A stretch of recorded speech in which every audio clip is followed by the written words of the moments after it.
Dans le Japon médiéval, les ninjas étaient appelés Shinobi no Mono, celui qui pratique l'art du shinobi, autrement dit, l'espion. Alors bien évidemment, l'espionnage n'est pas quelque chose d'uniquement japonais. On peut dire que depuis que la guerre existe, les armées du monde entier utilisent des espions. En ce qui concerne le Japon, les shinobi étaient le plus souvent des soldats, appelés ashigaru, ou des samouraïs. En effet, un peu comme maintenant, shinobi était une spécialisation du corps d'armée, comme peuvent l'être actuellement les tireurs d'élite, les plongeurs, les parachutistes ou autres.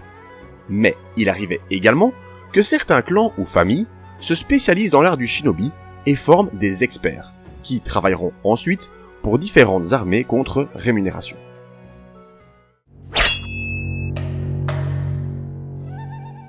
À cause du cinéma, le ninja est souvent associé au rôle d'assassin, et parfois de voleur. Mais dans la réalité, son rôle était plus complexe. Comme son nom l'indique, un espion est celui qui va espionner, c'est-à-dire regarder en cachette. Leur principale mission était donc de s'infiltrer chez l'ennemi, de prendre des informations et ensuite de s'exfiltrer pour les transmettre à son supérieur.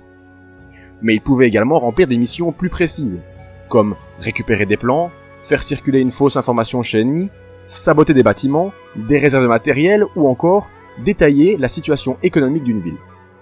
Et ensuite, bien évidemment, ramener toutes ces informations à son commandant ou à son seigneur.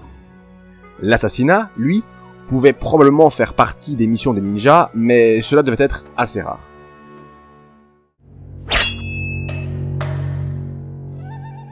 Quand on pense aux ninjas, on les imagine toujours vêtus de noir, cagoulés, prêts à agir dans l'ombre.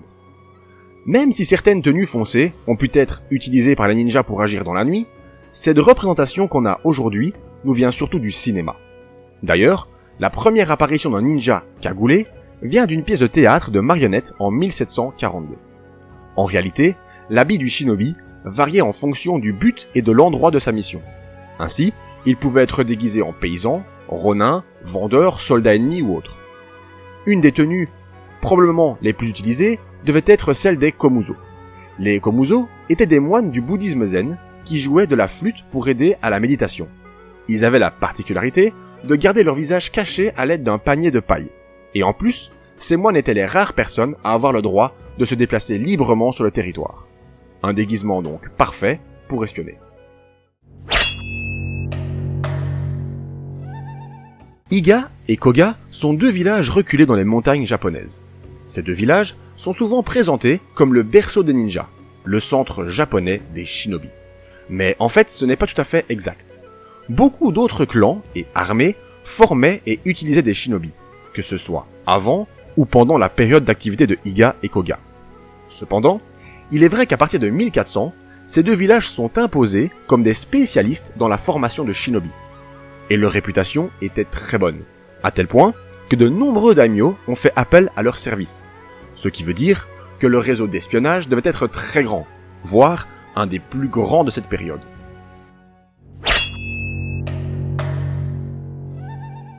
Dans la culture populaire, les ninjas ont souvent des pouvoirs magiques, comme se transformer en animaux, disparaître ou encore immobiliser des ennemis. Même si aujourd'hui il est évident que tous ces pouvoirs ne sont pas réalistes, ces idées de magie ont souvent, dans l'imaginaire collectif, été associées aux shinobi, et ce, en partie à cause des romans et histoires de l'époque. Cette croyance peut s'expliquer par le fait que les villages de Iga et Koga se trouvaient dans les régions montagneuses, lieu de prédilection des moines de bouddhisme Shugendo, moines dont on pensait que eux aussi avaient des pouvoirs magiques.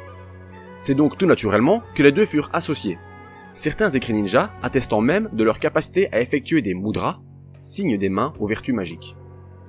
Une des plus célèbres histoires de ninjas au pouvoir magique est celle de Jiraiya, l'homme qui pouvait se transformer en crapaud, une légende qui date de l'ère d'Edo, popularisée à travers des pièces de théâtre kabuki et des estampes.